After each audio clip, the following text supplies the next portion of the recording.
नमस्कार प्रिय दोस्तों, आप सबका मेरे चैनल विद्यादीप पर बहुत बहुत स्वागत है। ये है हमारा एपिसोड 7। तो ये हमारा चल रहा है HTML की प्लेलिस्ट और आज हम पढ़ने जा रहे हैं HTML कलर्स। तो HTML कलर्स, अगर आप सोचे हमारी वेबसाइट में कोई कलर्स होगा ही नहीं तो हमारी वेबसाइट कैसी लगेगी, बहुत बेकार। तो इसलिए HTML कलर्स बहुत ज़रूरी हैं हमारी वेबसाइट के लिए। कलर्स हमारी वेबसाइट को अट्रैक्टिव बनाती हैं, इसलिए आज हम पढ़ेंगे HTML कलर्स। तो चलिए शुरुआत करते हैं।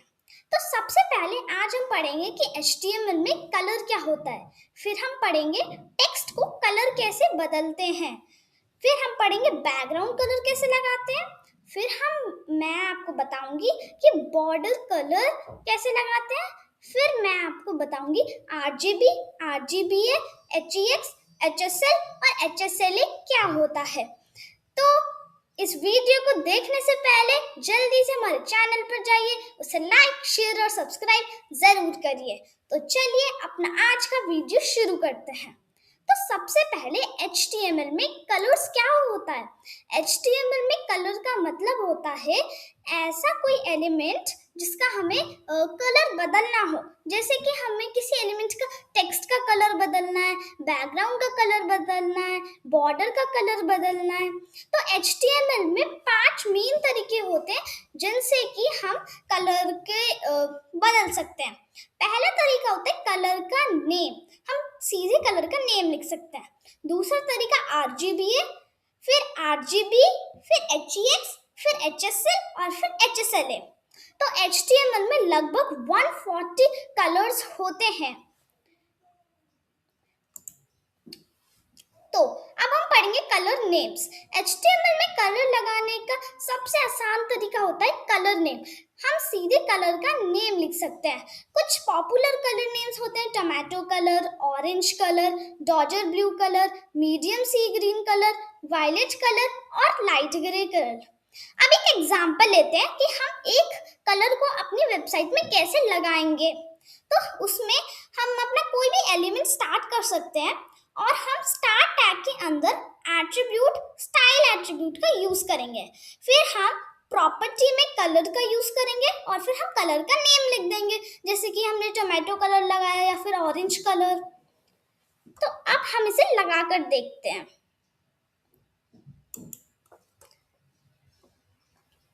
यहाँ पर हम सबसे पहले अपना कोई भी एलिमेंट को स्टार्ट कर सकते हैं, जैसे कि हमने यहाँ पर H1 एलिमेंट को स्टार्ट करा और यहाँ पर हमने इसमें लिख दिया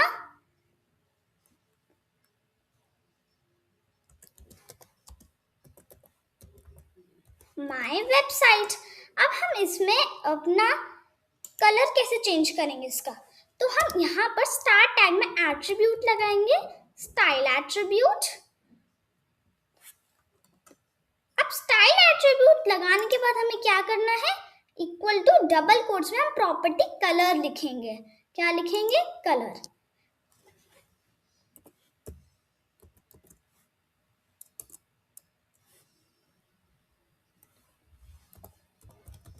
कलर कॉलन, और आप यहाँ पर आप कोई भी कलर लगा सकते हैं, जैसे कि अगर मैंने ऑरेंज लगाया,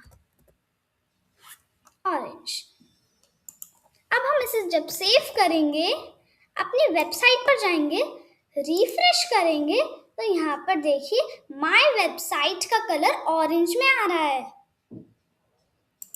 ये तो मैंने आपको बताया था कलर का टेक्स्ट कैसे बदल सकते हैं। अभी हम और भी पढ़ेंगे उसका बॉर्डर कैसे बदल सकते हैं, पहले हम इसी को पढ़ते हैं। नेक्स्ट, यहाँ पर जो स्टाइल है वो हमारी इनलाइन CSS है। कलर, हमने जो यहाँ पर कलर लिखा है, हमारा स्टाइल एट्रीब्यूट हुआ। कलर हमारा टेक्स्ट का कौन सा हमें कलर करना है वो बताता है, और ये टोमेटो, ये कलर का नेम है। तो बिगनर्स के लिए सबसे बेस्ट तरीका होता है कि आप कलर का नेम करके करें। उसके बाद नेक्स्ट होता है बैकग्राउंड कलर। अब बात करते हैं बैकग्राउंड कलर की। बैकग्राउंड कलर मतलब टेक्स्ट के पीछे का कलर को हम कैसे चेंज करते हैं। तो ये भी बहुत इजी है। जैसे कि हम अपनी वेबसाइट पर जाएंगे और यहाँ पर हम H1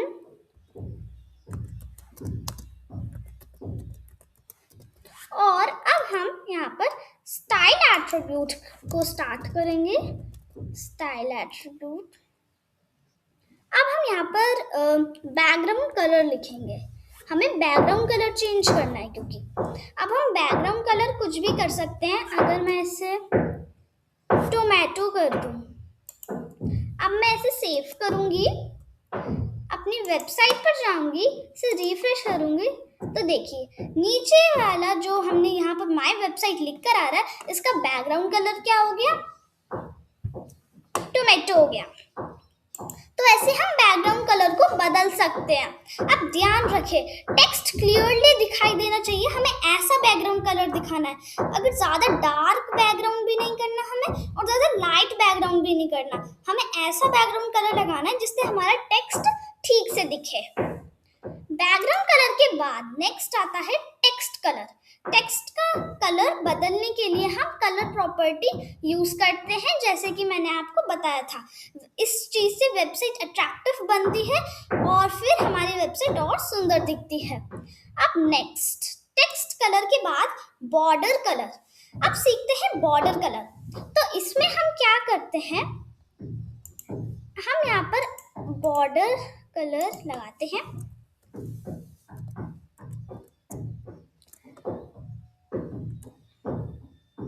हम यहाँ पर कंटेंट में लिख दिया हमने सपोज माय वेबसाइट, और अब हम यहाँ पर स्टाइल एट्रीब्यूट। अब हम यहाँ पर क्या लिखेंगे, यहाँ पर हम लिखेंगे बॉर्डर, क्योंकि हमें बॉर्डर को चेंज करना है। और यहाँ पर बॉर्डर के बाद हम अपना px डालते हैं। हमें कितना पिक्सल चाहिए। अगर हमने 2px लिखा मतलब 2 पिक्सल, px मतलब बॉर्डर की कितनी मोटाई। अगर हम 2px लिख रहे हैं मतलब बॉर्डर 2px की उसकी मोटाई होनी चाहिए। तो हम यहाँ पर बॉर्डर में 2px लिखते हैं, बॉर्डर 2px। उसके बाद सॉलिड।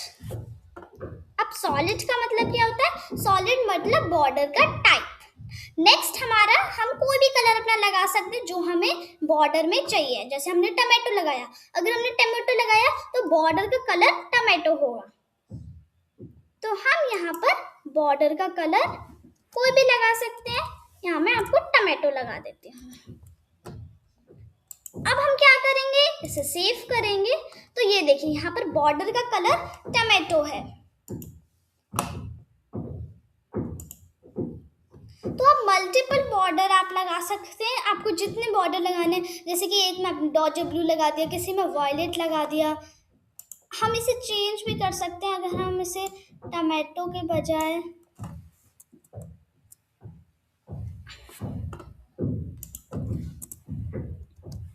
अगर हम इसे वायलेट कर दें,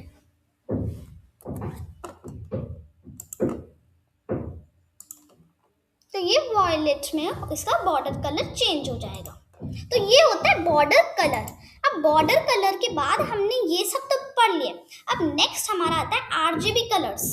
आरजीबी का मतलब रेड, ग्रीन एंड ब्लू। तो हम इसे कैसे लिखते हैं? हम सबसे पहले आरजीबी लिखते हैं, फिर हम ब्रैकेट में अपने कलर की वैल्यू लिख सकते हैं। अब हर वैल्यू 0 से 255 तक होती है। तो हमारा, जैसे कि हमारा RGB है मतलब रेड, ग्रीन, ब्लू, तो सबसे पहला रेड। तो सबसे पहली वैल्यू में अगर हमने 255 लिखा और बाकी हमने ग्रीन और ब्लू की वैल्यू 0 कर दी, तो फिर हमारा क्या कलर हो जाएगा? रेड कलर हो जाएगा। अगर हमने बीच का 255 रखा, बाकी के 0 कर दिए, तो हमारा ग्रीन हो जाएगा। और अगर हमने लास्ट का 255 रखा और बाकी के हमने 0 कर दी, रेड और ग्रीन की वैल्यू, तो हमारा ब्लू हो जाएगा कलर। अब हम ब्लैक और व्हाइट कलर कैसे करें? अब अगर हमें ब्लैक कलर करना है तो फिर हम सारे 0 कर देंगे। अगर हमें व्हाइट कलर करना है तो हम सारे 255 कर देंगे, तीनों को, रेड, ग्रीन और ब्लू। अब हम शेड्स ऑफ ग्रे कैसे बनाते हैं? शेड्स ऑफ ग्रे में बस हमारी तीनों की वैल्यू सेम होनी चाहिए। तो इधर हम बैकग्राउंड कलर लिखते हैं। बैकग्राउंड कलर में RGB, और ये वैल्यू हम रेड ग्रीन ब्लू नहीं लिखते हैं, इसे हम इधर लिखेंगे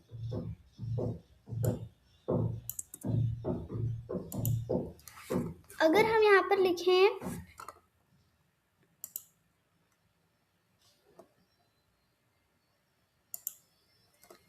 255 और हम बाकी को 0 कर दें। अगर हमने सबको 0 कर दिया और 255 हमने पहली वैल्यू लिखी तो इसका मतलब ये रेड है, ये रेड हुआ। देखिए ये रेड में इसका बैकग्राउंड कलर आ रहा है। और अगर हम इसको 255 के बजाय इसे 0 कर दें और बीच की वैल्यू को 255 करते हैं तो ये ग्रीन हो जाएगा। अब हम इसे सेव करते हैं। अब देखिए इसका बैकग्राउंड कलर ग्रीन आ रहा है। और अगर हम लास्ट की वैल्यू को 255 कर दें, लास्ट की वैल्यू को 255 कर दें तो फिर ब्लू हो जाएगा कलर। ये देखिए ब्लू। ऐसा क्यों? क्योंकि पहली वैल्यू होती है रेड, फिर ग्रीन और फिर ब्लू, और हमारा 0 to 255 तक वो होता है। अगर हम सारे 0 कर दें तो ये ब्लैक हो जाएगा। कौन सा कलर होगा? ब्लैक। ये देखिए पूरा ब्लैक हो गया। और अगर हम सबको 255 करते हैं, 255, इसे भी 255 कर दें और इसको भी 255 करते हैं, 255, तो ये वाइट कलर फॉर्म होगा। ये देखिए पीछे का कोई बैकग्राउंड कलर नहीं दिख रहा क्योंकि हमने वाइट कलर कर दिया है। अब आप इसे कोई भी कलर दे सकते हैं, जैसे कि अगर रेड अच्छा लग रहा था तो हम रेड दे सकते हैं।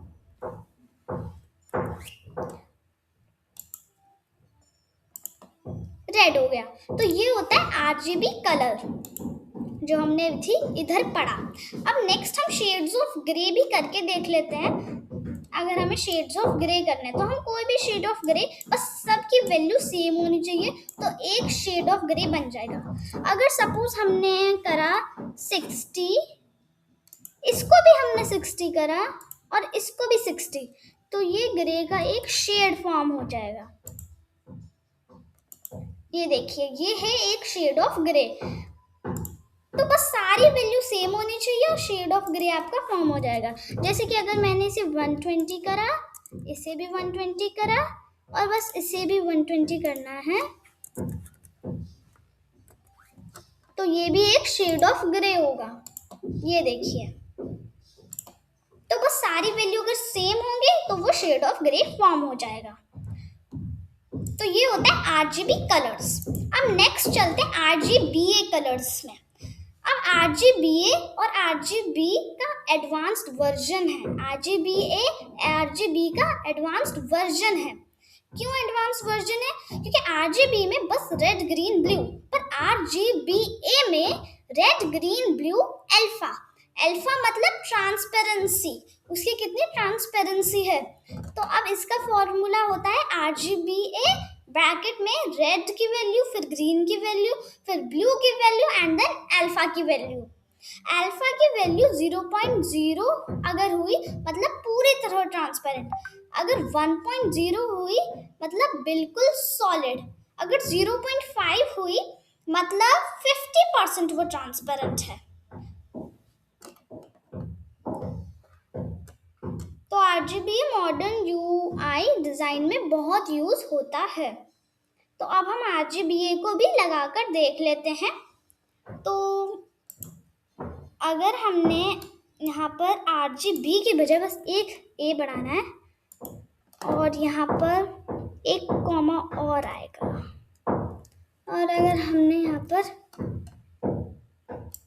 एक वैल्यू डालते हैं, जैसे इधर मैंने लिखी 255 RGBA में,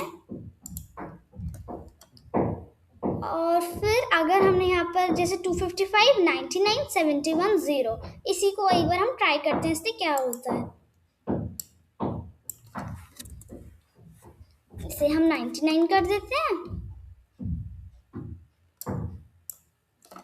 इसे हम 71 कर देते हैं,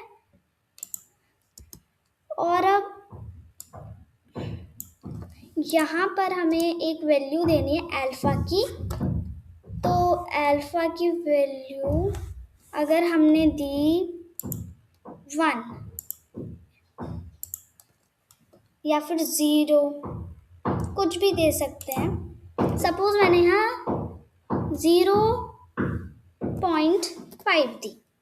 अब अगर मैं इसे सेव करूंगी तो आप देखिए कौन सा कलर फॉर्म होता है।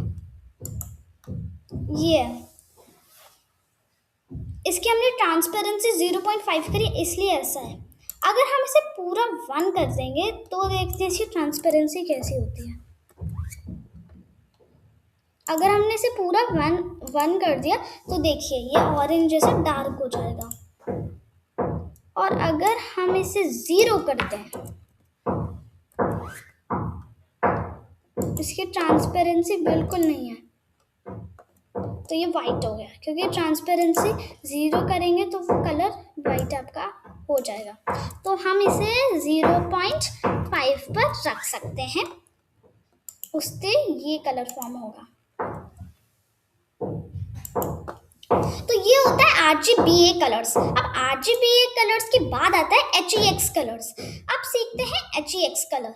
HEX कलर्स में हम हैशटैग लगाते हैं और फिर आपकी वैल्यू आती है। इसे हम अल्फाबेट्स में वैल्यू दे सकते हैं या फिर नंबर्स में वैल्यू। तो सबसे पहले के 2 हमारे रेड के होते हैं, फिर बाद के 2 हमारे ग्रीन के होते हैं, फिर सबसे लास्ट वाले जो हम 2 वैल्यू लिखते हैं वो हमारे ब्लू के होते हैं। तो ये 00 से FF तक होता है। जैसे कि यहाँ पर एग्जाम्पल, अगर हमने हैशटैग FF और बाकी के 0 कर दिए तो रेड हुआ, क्योंकि पहले की 2 वैल्यू हमारी रेड है। और अगर हमने FF बीच में लिखा और बाकी के हमारे 0 हैं तो ग्रीन वैल्यू। अगर हमने 0000 FF लिखा तो हमारी वैल्यू ब्लू हो जाएगी। अब ब्लैक और व्हाइट कब होगी? जब सारे 0 हो जाएंगे तो ब्लैक होगी, अगर सारे FF होंगे तो व्हाइट हो जाएगी। अब ग्रे के शेड्स, इसमें भी सेम है। ग्रे के शेड्स में आपका कलर की वैल्यू सेम होनी चाहिए। जैसे यहाँ पर 40 40 40 तो ग्रे का शेड फॉर्म हो गया। 80 80 80 तो ग्रे का शेड फॉर्म होगा। C0 C0 C0 तो ग्रे का शेड फॉर्म हुआ। प्रोफेशनल वेबसाइट्स में HEX सबसे ज़्यादा यूज़ होता है और इसे हम ज़्यादातर यूज़ करते हैं। तो अब हम इसे भी लगाकर देख लेते हैं। इसे हम हैशटैग के साथ लगाते हैं। तो यहाँ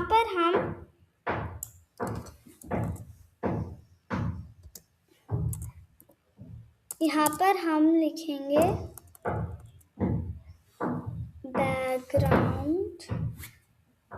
बैकग्राउंड कलर और हम यहाँ पर हैशटैग FF0000 तो ये रेड हो जाएगा।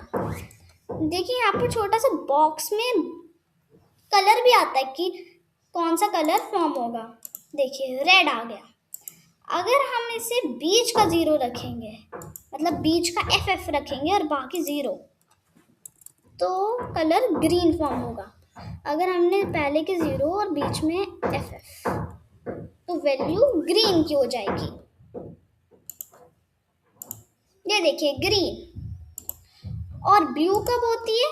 जब हमारा ये भी 0 हो जाएगा, 00 और ये लास्ट का FF हो जाएगा, तो ये हमारी ब्लू वैल्यू फॉर्म होगी, ब्लू कलर। और अगर हम सारे 00 कर दें तो यहाँ पर कौन सा कलर फॉर्म होगा? ब्लैक। और अगर हम सारे FF कर दें तो व्हाइट फॉर्म होगा।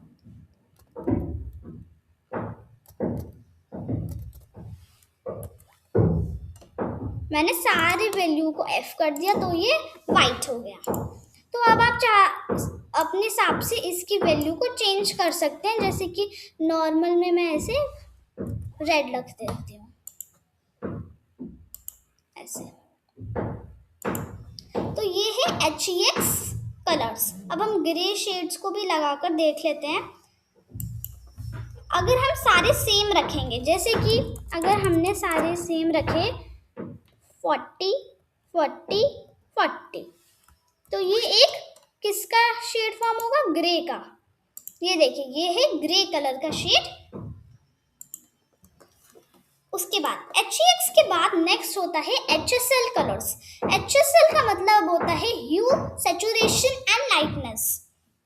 तो इसे हम ऐसे लिखते हैं HSL, फिर ब्रैकेट्स में आपको सबसे पहले ह्यू लिखते हैं, फिर सैचुरेशन की वैल्यू और फिर लाइटनेस की वैल्यू।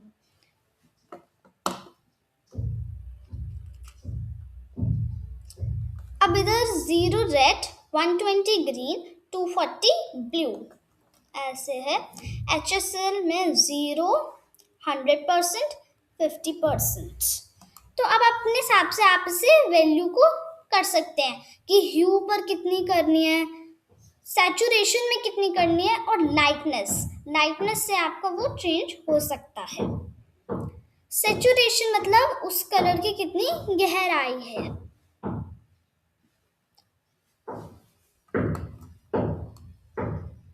और लाइटनेस मतलब उसकी रोशनी कितनी कम ज़्यादा करनी है। ह्यू मतलब उसका कलर। तो अब इसे लगाकर देखते हैं अपनी वेबसाइट पर।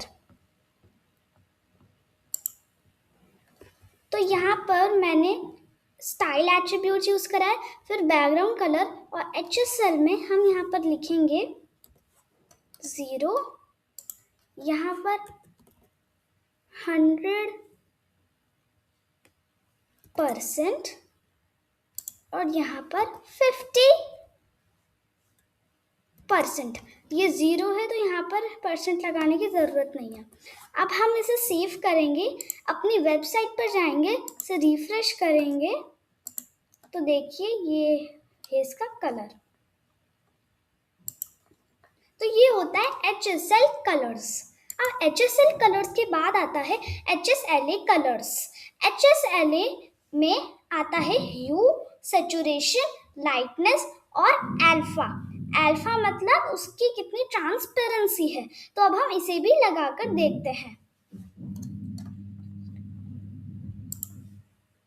इसको हम कर लेते हैं 9, इसको कर लेते हैं 64, और यहाँ पर हम हैं 0। अब हम इसे सेव करेंगे, अपनी वेबसाइट पर जाएंगे, तो देखिए इसका कलर ऐसा हो गया, क्योंकि हमने अल्फा में से 0 कर दिया था। अगर हम यहाँ पर इसे 0.5 करें,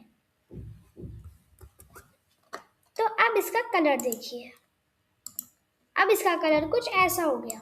और अगर हम इसे 1 कर देंगे,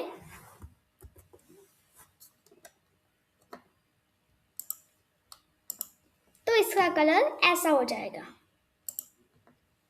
ट्रांसपेरेंसी हमारी वेबसाइट को मॉडर्न लुक देती है, इसलिए हम अल्फा का यूज करते हैं, जिससे कि हमारी वेबसाइट और अच्छी लगे। तो अब हम देखते हैं कि आज हमने क्या क्या पढ़ा। आज हमने पूरा HTML कलर्स सीख लिया। आज हमने सबसे पहले पढ़ा कि हम कलर्स के नेम के थ्रू उसका टेक्स्ट कैसे बदलते हैं। फिर हमने पढ़ा कि text colour, background colour, border colour कैसे चेंज करते हैं। फिर हमने पढ़ा कि RGB, RGBA, HEX, HSL और HSLA क्या होता है। तो अब आप सब इसको प्रैक्टिस जरूर करना, कलर्स को मिक्स करके देखना कि उसकी क्या कलर बनता है, वैल्यूज को अलग अलग करके देखना। अगर वीडियो पसंद आया हो तो चैनल को लाइक, शेयर और सब्सक्राइब जरूर करिएगा।